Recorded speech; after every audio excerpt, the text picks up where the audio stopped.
जय हिंद साथियों। आज की वीडियो में मैं आपको बताऊंगा सोल्जर टेक्निकल के बारे में पूरी जानकारी कि आप सोल्जर टेक्निकल से आप इंडियन आर्मी की किस किस कोर में जा सकते हो, क्या उसका एजुकेशन क्राइटेरिया है, कैसे उसका सिलेक्शन प्रोसेस होता है, पूरी जानकारी दूंगा। और साथ ही बताऊंगा कि आपको टेक्निकल के बाद में इंडियन आर्मी की कौन कौन सी कोर मिलती है और कौन कौन सी कोर में क्या क्या ट्रेड वर्क होते हैं, उनका काम करने का तरीका क्या होता है और ये आपको इन सर्विस और रिटायरमेंट आपको क्या क्या फायदा रहेगा सोल्जर टेक्निकल ट्रेड का। इस वीडियो में आपको पूरी जानकारी दूंगा, तो कहीं पर भी कोई भी पार्ट मिस ना करें, इसलिए वीडियो को स्किप किए हुए बिना पूरा वीडियो देखें। आज आपको सोल्जर टेक्निकल से रिलेटेड सारी जानकारी मिल जाएगी। जय हिंद साथियों, मैं हूं आपका साथी भूतपूर्व सैनिक मनोज सिंह और आपका अपने YouTube channel ex army soldier में स्वागत है। तो फ्रेंड्स, जो भाई बहन पहली बार चैनल से जुड़ रहे हैं, वीडियो देखने के बाद अगर वीडियो अच्छा और जेन्युइन लगे तो ही लाइक करें और सब्सक्राइब करें, और जो पुराने हैं वो वीडियो शेयर जरूर करें। काफ़ी लंबे टाइम से वीडियो नहीं बना पा रहा हूँ, अच्छी तरह टाइम नहीं दे पा रहा हूँ, कहीं बिजी हो गया था, तो वापस एक बार पुनः एनर्जी के साथ में आप लोगों के पास में आया हूँ। तो आज की वीडियो में हम बात करेंगे सोल्जर टेक्निकल की। सबसे पहले आपको बता दूं, सोल्जर टेक्निकल का काम आपने देखा होगा कि इंडियन आर्मी में जैसे एक जवान का काम होता है लड़ने का, तो एक जवान जब लड़ने का काम होता है उसके साथ उसको कई चीज़ों की ज़रूरत होती है, जैसे उसको खाने की, आपको उसको इक्विपमेंट की, आपको उसको व्हीकल्स की, आपके उसको वेपन्स की, उसको पढ़ाई की, मैप के बारे में जानकारी की। तो इंडियन आर्मी में इसी प्रकार से इनका एक चेन बना हुआ है कि कौन कौन जवान को क्या क्या प्रोवाइड करेगा। और जो इस प्रकार की कोर होती हैं तो उनमें कई सारे ट्रेड टेक्निकल के बन जाते हैं। जैसे मान लिया जाए कि इन्फेंट्री मेन काम होता है लड़ने का, इन्फेंट्री का। आपने देखा होगा इंडियन आर्मी की पैरा स्पेशल फोर्स रेजिमेंट होती है, जो कि पैरासूट रेजिमेंट की स्पेशल फोर्स होती है। या इन्फेंट्री में यूं कहें कि इन्फेंट्री में सबसे ज्यादा जैसे अलंकृत रेजिमेंट है, कुमाऊं रेजिमेंट, कितने दुश्मनों को उन्होंने छक्के छुड़ाए हैं। प्रथम परमवीर चक्र विजेता मेजर सोमनाथ शर्मा, आपने मेजर शैतान सिंह भाटे का नाम सुना होगा, जिन्होंने कि रजंगला की पहाड़ियों में चीन के छक्के छुड़वा दिए थे और उन्होंने अपनी एक कंपनी की पूरी शहादत दी थी वीर अहीरों के साथ में। आज भी रजंगला पहाड़ियों में उनका गौरवमयी इतिहास है। उसी प्रकार मेजर सोमनाथ शर्मा हो या हमारे इंडियन आर्मी की बहुत सारे रेजिमेंट हो, जैसे गोरखा रेजिमेंट, आप देखते हैं सिख रेजिमेंट, सिकला regiment, Rajputana rifle regiment, Rajput regiment, तो हमारी डोगरा रेजिमेंट। इसी प्रकार इंडियन आर्मी की जो इन्फेंट्री बटालियन होती है उनका काम होता है लड़ने का। अब लड़ने के लिए एक जवान को वेपन्स की जरूरत पड़ती है, तो वेपन्स आएंगे कहाँ से? वेपन्स आएंगे हमारे आर्मी ऑर्डिनेंस कोर से। उसी प्रकार जवानों को एक स्थान से दूसरे स्थान से जाने के लिए जो ट्रांसपोर्टेशन की जरूरत होती है, तो ट्रांसपोर्टेशन का काम करती है हमारी एएससी यानी कि आर्मी सर्विस कोर। और उसमें जो व्हीकल्स होते हैं, व्हीकल्स बनाने का काम होता है एओसी का, यानी कि आर्मी ऑर्डिनेंस कोर का। तो चाहे एएससी हो चाहे एओसी हो, या हम यूं कहें कि एक जवान को दूर संचार के जो सामान उपलब्ध होते हैं, या इंडियन आर्मी में जो टेलीकॉम सर्विस का काम करती है, रडार का काम करती है, वो होती है हमारी कोर ऑफ सिग्नल। तो इसी प्रकार इंडियन आर्मी में चेन बनी हुई है कि एक जवान को क्या क्या काम, एक जवान लड़ेगा, उसके काम आने वाले इक्विपमेंट हो, ट्रांसपोर्टेशन हो, चाहे उसका फूड की बात करें। अगर आपने देखा होगा जो हमारी सप्लाई होती है खाने की, वो भी हमारी एसी सप्लाई करती है। तो इसी प्रकार फौज में क्या होते हैं कि एक हथियार, यानी जवान अगर हथियार से काम करेगा, उसमें मान लिया जाए कोई टेक्निकल फॉल्ट आ जाए, तो उसकी कमी को दूर कौन करेगा? वो करेगा आर्मरर। आर्मरर आता है आपका सोल्जर टेक्निकल ट्रेड में। और आर्मरर जो सोल्जर टेक्निकल ट्रेड है, वो होता है आपका मेन ईएमई का, यानी कि हमारी इंडियन आर्मी की ईएमई कोर्स का। और उसी प्रकार अगर सिग्नल की बात करें, तो जिससे देखा होगा आपने कोर ऑफ सिग्नल का काम होता है टेलीकॉम का, तो उसमें जो ऑपरेटर्स होते हैं या बहुत सारे ऐसे ट्रेड होते हैं, वो होते हैं आपके सोल्जर टेक्निकल में। और अगर हम बात करें एओसी की, यानी कि आर्मी ऑर्डिनेंस कोर की, तो उसमें भी जो टेक्निकल होते हैं, कई चीजें टेक्निकल होते हैं, जैसे व्हीकल्स में काम आने वाली चीजें या वेपन में काम आने वाली चीजें हैं, तो टेक्निकल ट्रेड की जरूरत होती है, तो उसमें भी हमारे टेक्निकल ट्रेड के बंदे जाते हैं। उसी प्रकार हमारी मद्रास इंजीनियर होगी, बॉम्बे इंजीनियर होगी, तो जो ये हमारे, या बंगाल इंजीनियर होगी हमारी, तो इनमें भी कई सारे ट्रेड होते हैं जो टेक्निकल्स में आते हैं। उसी प्रकार हमारे, चाहे हमारी आर्मर्ड कोर हो, यानी कि जो टैंक्स, जो आपने देखा होगा टैंक्स का जो काम करते हैं वो होती है हमारी आर्मर्ड कोर। उसी प्रकार आपने देखा होगा ब्रिगेड ऑफ द गार्ड्स होती है, उसमें होती है बीएमपी, या मैकेनाइज्ड इन्फेंट्री, उसमें भी होती है बीएमपी। हालांकि बीएमपी और टैंक दिखने में एक जैसे लगते हैं, लेकिन दोनों का बहुत अलग अलग रोल होता है। अगर आप लोग कमेंट्स करें तो मैं इन कोर के आधार पर भी उनके बारे में पूरी आपको जानकारी दूंगा, जैसे कि कोर ऑफ सिग्नल का काम, आने वाले ट्रेड, या आर्मी ऑर्डिनेंस कोर इनका काम और इसमें होने वाले ट्रेड, या आर्मी मेडिकल कोर इसमें होने वाले काम और ट्रेड के बारे में कमेंट्स करेंगे, तो आपको एक एक कोर के बारे में आपको पूरी डिटेल से जानकारी दूंगा। तो ये हो गया आपका ट्रेड यानी कि टेक्निकल का। अब टेक्निकल में कई सारे ट्रेड ऐसे होते हैं जो कि डायरेक्टली एक्स ग्रुप में आते हैं। जैसे बात करूं सोल्जर टेक्निकल एमुनेशन और सोल्जर टेक्निकल एविएशन, ये दो ऐसे ट्रेड हैं टेक्निकल के जो कि डायरेक्ट भर्ती ही एक्स ग्रुप में होते हैं।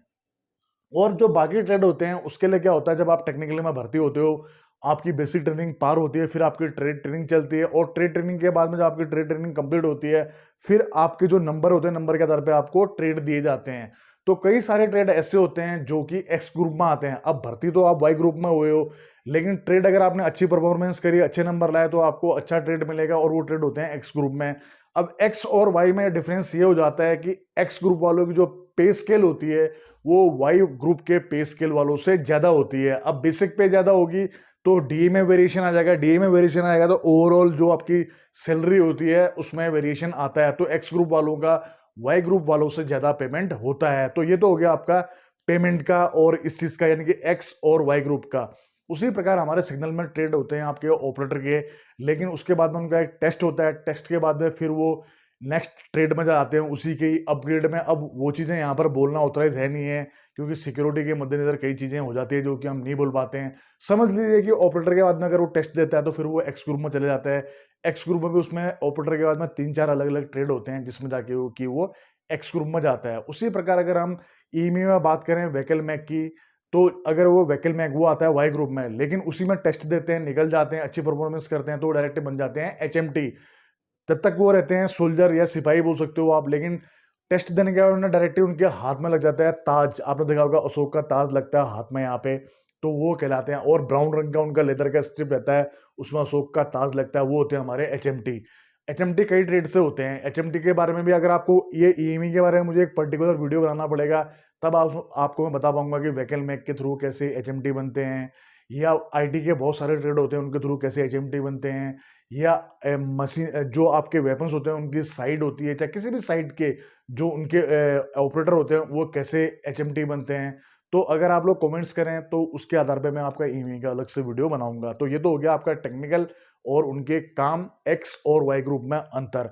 अब सर्विस में जो सर्विस का बेनिफिट क्या होता है कि मान लिया जाए एक साथ टेक्निकल ट्रेड के बंदे भर्ती हुए, लेकिन एक बंदा वाई ग्रुप में रह जाता है और एक जो टेस्ट देके आगे निकल जाता है वो डायरेक्ट मतलब हौलदार की रैंक का पहुंच जाता है, मतलब एचएमटी बोलते हैं जैसे हमारे आप आर्मी में इन्फेंट्री में सीएचएम लेवल होता है, तो उसी लेवल के एचएमटी बन जाते हैं। और उसके बाद में नेक्स्ट प्रमोशन होता है उनका नेक्स्ट सुधार का, नायब सुधार सूबेदार, और जल्दी प्रमोशन होता है। कम सर्विस में जल्दी प्रमोशन, प्रमोशन जैसे आगे जाएगा तो सैलरी में भी फर्क हो जाता है, बेसिक में फर्क आता है, ग्रेड पे में फर्क आ जाता है, ग्रेड पे बढ़ जाती है 40। तो कई ज्यादा उनको बेनिफिट्स होते हैं वाई ग्रुप वालों के अपेक्षा, यानी कम सर्विस में अच्छा प्रमोशन।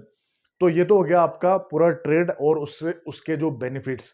अब बात कर लेते हैं आफ्टर रिटायरमेंट का क्या क्या फायदा होगा। आपने देखा होगा कि अग्निवीर में जब बोला गया था, जब टीओडी आई थी, तो आनंद महिंद्रा पहले उद्योगपति थे जिन्होंने बोला था कि मैं इनको सबसे पहले अपने यहाँ जॉब दूंगा।